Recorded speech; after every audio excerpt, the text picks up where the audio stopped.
આજના વિડીયોમાં એવા ઉપયોગી આઈડિયા શેર કરીશ કે તમારા ઘણા બધા કામ સરળ થઈ જશે, તમારી મહેનત પણ બચશે। તો ચાલો વિડીયોને સ્ટાર્ટ કરીએ। તો જો આ રીતે જે બોલપેનથી બાળકો લખતા હોય અને ખાલી થાય ને તો આપણે ફેંકી દઈએ। તો આજે હું તમને ખૂબ જ સરસ તેનો ઉપયોગ બતાવું છું। એકદમ કામની વસ્તુ બનીને તૈયાર થશે। જો આપણે છે ને આ રીતના કોઈ પણ નાનું કોલ્ડ ડ્રિંક્સનું બોટલ લઈ લેવાનું, તમારે મોટું લેવું હોય તો મોટું પણ લઈ શકો। અને ત્યાર પછી છે ને તેમાં આપણે એક હોલ બનાવી લેવાનો। જો આ રીતે ખીલી વગેરે કોઈ પણ વસ્તુ લોઢાની ગરમ કરી અને વચ્ચોવચ્ચ આપણે એક હોલ બનાવી લેવાનો। જો હું તમને હોલ કરીને બતાવું છું। આ રીતે મેં એક હોલ કરી લીધો છે। હવે આપણે જે આ બોલપેન છે ને તેને ખોલી નાખવાની અને ઉપરનો જે તેનો ભાગ હોય છે ને, જો આ રીતે એમાં ફિટ આવી જાય ને આપણી સરસ કઠણ રીતે, એવો આપણે હોલ કરવાનું માપથી। તમારે પહેલાં માપ કરી લેવાની તમારી બોલપેનની જેટલી પણ હોય સાઇઝની, એ રીતે જુઓ તો એક સરસ આપણે બોટલ બનીને તૈયાર થઈ જશે। જુઓ, તમારે તેલ ભરવું હોય કે પછી વાસણ ધોવાનું લિક્વિડ આપણે થોડું થોડું વાપરીને આ રીતે ભરતા હોઈએ, કોઈ પણ વસ્તુ ભરવા તમારે ખૂબ જ કામ લાગશે। જો આ રીતે બજારમાંથી આપણે લઈએ છીએ ને તો ખૂબ જ મોંઘી મળે છે, તો આ રીતે ઘરે બનાવી શકાય। જુઓ, આપણે દીવાનું તેલ ભરવું હોય કે કોઈ પણ વસ્તુનું તેલ ભરવું હોય કે મશીનમાં વાપરતા હોઈએ તે તેલ ભરવું હોય, પૂરતા હોઈએ તે, અહીંયા મેં પાણી ભરીને તમને ચેક કરીને બતાવ્યું છે। ત્યાર પછી જો આ રીતના મિક્સર, જે આપણે ચટણી વગેરે પીસતા હોઈએ કે ટમેટા પ્યુરી કરતા હોઈએ, કોઈ પણ મસાલા પીસતા હોય ને લિક્વિડ, તો ક્યારેક એનું ઢાંકણ છે ને ઢીલું થઈ જતું હોય છે। ઘણા વપરાશ બાદ આપણે જૂનું થઈ જાય ને તો આ રીતે જુઓ કેવું ઢીલું થઈ ગયું છે। તો આપણે છે ને એક આ રીતે રબર લઈ લેવાનું, જુઓ, અને તેને આ રીતે ઢાંકણનું જે કોર, આ રીતે ધાર હોય છે ને કોર, એની ઉપર આપણે આ રીતે રબરને સરસ પહેરાવી દેવાનું અને તેના આ રીતે આટા હોય છે ને ત્યાં આપણે રબરને ફિટ કરી લેવાય। જુઓ આ રીતે હવે આપણે આ રીતે રબર લગાવીને ત્યાર પછી તમે કોઈ પણ વસ્તુ પીસશો ને લિક્વિડ, તો આપણે બહાર નહીં નીકળે। જુઓ, આપણો મશીન, આપણું મિક્સર પણ ખરાબ ન થાય અને આ રીતે જુઓ એકદમ સરસ ફિટ પણ થઈ જશે તમારે। ખૂબ જ સરસ આઈડિયા છે, ટ્રાય કરીને જોજો અને સારો લાગે તો લાઈક કરજો। ત્યાર પછી જો ક્યારેક આપણે આ રીતે બજારમાંથી લઈ આવીને પાણીના મગ્ગા આ રીતે, તો નવું જોઈને આ રીતે તિરાડ પડી જાય। જુઓ, ફાટી ગયું છે અહીંયા અને પાણી નીકળે છે। જો આવી નાની અમથી તીર હોય તો આપણે ફેંકવાનું મન ના થાય। આખો ડબ્બો હોય, એનું હેન્ડલ વગેરે બધું સારું હોય ને આ રીતે કદાચ તમે નવું લઈ આવ્યા હોય ને તૂટી ગયું હોય ને, તો આ રીતે જુઓ તમને એને ઠીક સરખું કરવાની એકદમ સરસ તમને આઈડિયા આજે બતાવીશ। તો આ રીતે જુઓ પાણી નીકળે છે, તમે જોઈ શકો છો, હું ભરીને તમને બતાવું છું।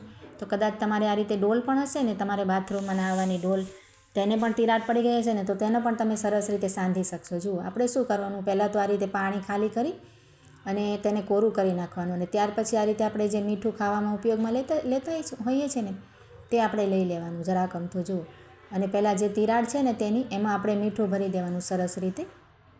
આ રીતે આપણે થોડુંક એની ઉપર નાખી અને પહેલાં આંગળીથી સરસ આ રીતે સેટ કરી લેવાનું મીઠાને, એક બાજુ આ રીતે સેટ કરી અને ત્યાર પછી આપણે શું કરશું કે જે ફેવિક્વિક આવે છે ને, ફેવિક્વિકની 5 રૂપિયાવાળી ટ્યુબ અહીંયા મેં લઈ લીધી છે, તેને આપણે આ મીઠા ઉપર નાખવાની। જુઓ, આપણે ડાયરેક્ટ મીઠું ના નાખીએ અને ડાયરેક્ટ ફેવિક્વિક નાખશું ને પહેલાંથી જ, તો આપણે જે વસ્તુ હશે ને એ ચોટશે તો ખરી, પણ થોડાક જ દિવસમાં તમે જોશો કે પાણી પાછું નીકળવા માંડશે, ફેવિક્વિક તરત નીકળી જશે અને તેનું જે આ રીતે કઠણ નહીં, સરસ રીતે નહીં થાય। જુઓ, જોઈન્ટ, અને આ રીતે તમે મીઠા સાથે ફેવિક્વિકને મિક્સ કરીને નાખશો ને તો ખૂબ જ સરસ તમારે પથ્થર જેવું, લોઢા જેવું થઈ જશે। આ જે મગ હશે કે પછી તમારે ડોલ સાંધી હશે, તો આ રીતે મીઠા ઉપર બધી ફેવિક્વિકની જે ટ્યુબ છે ને એ મેં નાખી દીધી છે। જુઓ, અને ઉપરથી ફરીથી જરાક અમથું મીઠું લઈ અને પાછું તેને આપણે આ રીતે સેટ કરી લઈશું, તો તરત જ તમે લગાવશો ને એવું જ સુકાઈ જશે અને પથ્થર જેવું થઈ જશે। જુઓ, અંદર પણ જરાક અમથી ફેવિક્વિક લગાવી દીધી છે ખાલી, જુઓ અંદર તિરાડ દેખાતી હતી ને તેમાં પણ।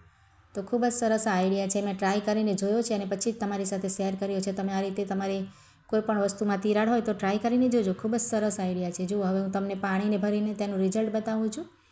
આ રીતે મેં કોરું કરી નાખ્યું છે મગ્ગાને અને પાણી ભરીને આપણે જોશું ને તો તેમાંથી જરાય પાણી નહીં પડે અને આ ઘણા દિવસ સુધી ચાલશે પણ। આપણે આ મગ્ગો છે ને લોંગ ટાઈમ સુધી તમે તેને વાપરી શકશો। જુઓ, તરત જ તેનું આમ તિરાડ ખુલશે નહીં, એકદમ સરસ આઈડિયા છે, ટ્રાય કરજો।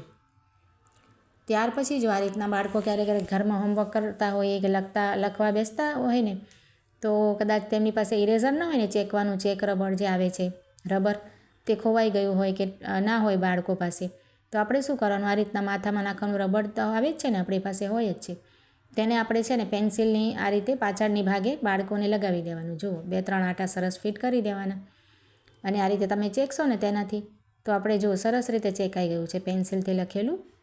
ખૂબ જ સરસ આઈડિયા છે, તમે ટ્રાય કરીને જોજો એક વખત। તો આ રીતે બાળકો વારે વારે ખોવાઈ નાખતા હોય તો આ રીતે ક્યારેક ના હોય ને ઇમરજન્સીમાં, તો આ રીતે આપણે રબરથી ચેકી શકાય। ખૂબ જ સરસ આઈડિયા છે, સારો લાગે તો લાઈક જરૂર કરજો।